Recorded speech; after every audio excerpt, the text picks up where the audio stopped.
Hello everyone, magandang umaga sa inyo lahat and welcome back to my channel. So, ayan po, may nabili po ako.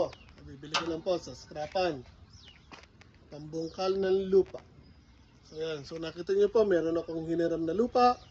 May 30 minutes away from here, dito sa bahay ko. So medyo malawak yun. Mga nasa, I think, kulang-kulang 500 square meters. So, medyo mahirap kasi magbungkal ng lupa. Kaya ito, maghanap ako ng pambungkal ng lupa. So, sabi sa akin na nabilihan ko nito, mga 1 year daw na hindi na ito umaandar, or at least last year nang huli niya nagamit.